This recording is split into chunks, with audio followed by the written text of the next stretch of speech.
There was another time that we went to Alaska, and my husband signed us up for the largest zip line in North America. And we got on a rickety school bus with a high school boy driving that was high on marijuana. And he drove us up to the top of that mountain, and we all got out, and he said, okay, listen, there's a couple of grizzlies that live up here. If they pop up out of that rock, just run. Well, I was taking care of my little mom and daddy. I couldn't tour, so I would go and spend the night with my little mom and daddy. And my little mama had to have soft foods there for a while, so that's why I got on that Jell-O kick. And I sat there and ate all that with my little mama, and then all of a sudden my stomach was laying on my legs.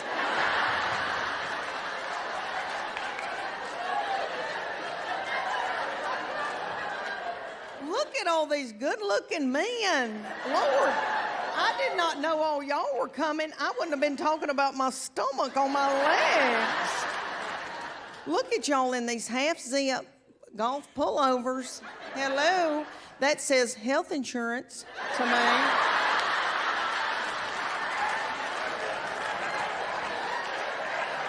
But there was no cussing. And I said, nobody's gonna cuss in this house. And when I mean cuss, like the F word, F-A-R-T, no ma'am, no ma'am. And so I said, nobody's gonna call anybody butt or stupid, all right? Not to mention nasty, terrible words, but I said, nobody's gonna call anybody butt or stupid. They did exactly like I told them. Those first two would have never uttered a word. That third one came along. It started out with spell cussing. She'd come in a room and go, what the H?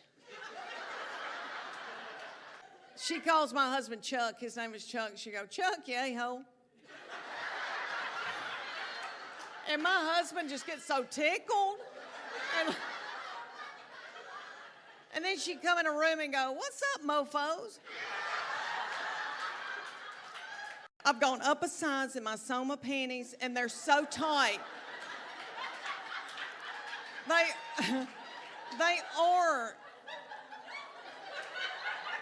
are cutting me in two. And they're starting to roll down.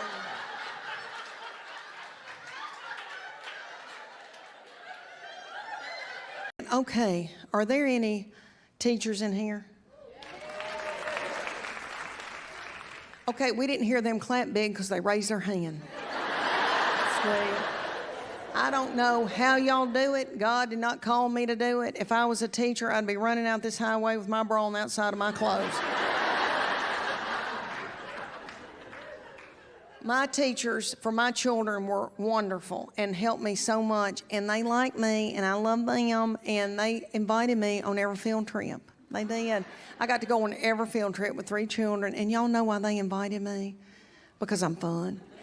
And I'm not a butthole. So if you're not getting invited on the field trips,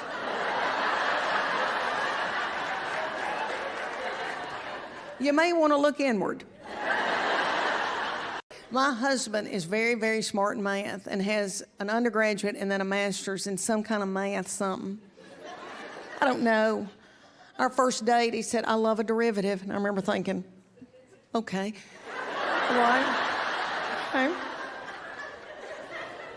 But he bred with me and has 3 children that cannot do math.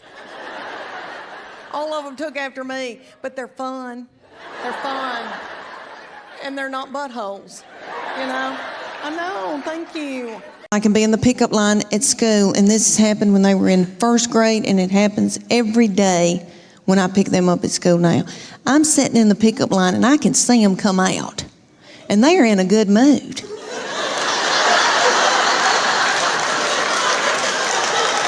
And they're goosing each other and giggling and doing and talking and having a good time. They're waving to the teachers and the principal.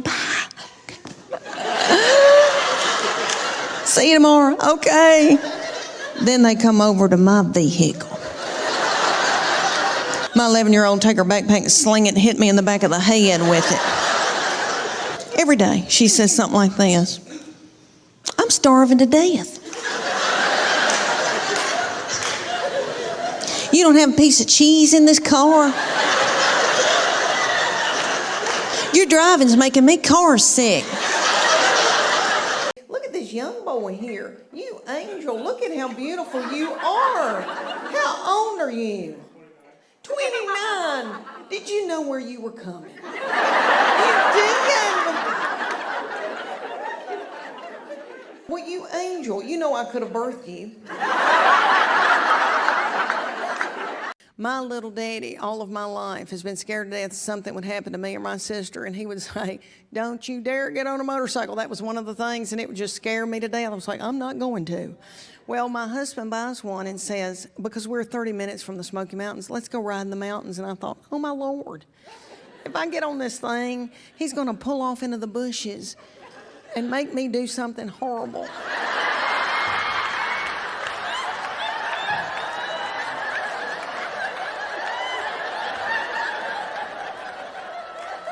And I can't be scared and do it. We've got 2 beagle hounds that we're in love with because his children are gone. And so we've got a big one, and he takes the big beagle and spoons the big beagle at night.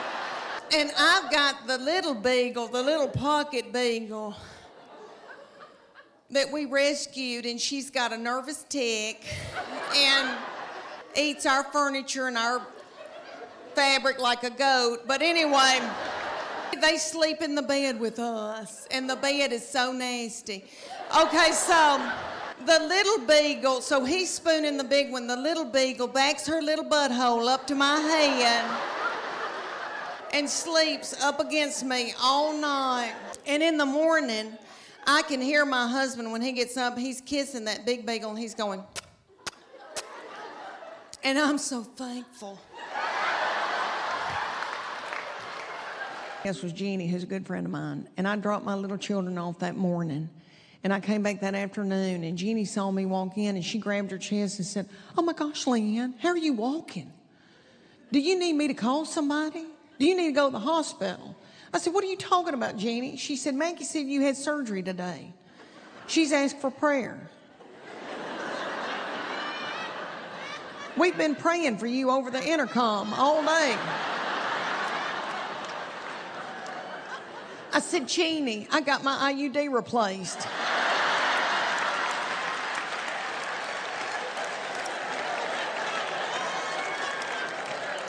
I want you boys in North Carolina to know, honey, that I was very fertile. I was very fertile, praise God. I was as fertile as a Napa Valley. And I think it's because I'm from farming people. We killed our own beef. And I've got thick ankles and I can work in the fields. But anyway, I had to get an IUD every 5 years because Chuck Morgan didn't get a vasectomy. But whatever, it's okay. Let me tell y'all that precious Christian school put me on a meal chain. They put me on a meal chain. And somebody brought me a meatloaf that afternoon. And it was a good one. And so my hope and prayer, and I mean this, my hope and prayer for all of y'all is that y'all have a good friend who'll make you a meatloaf and you get your IUD replaced. I know.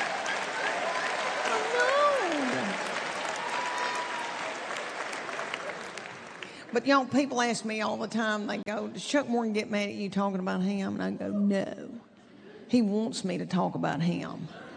He'll say, tell him this.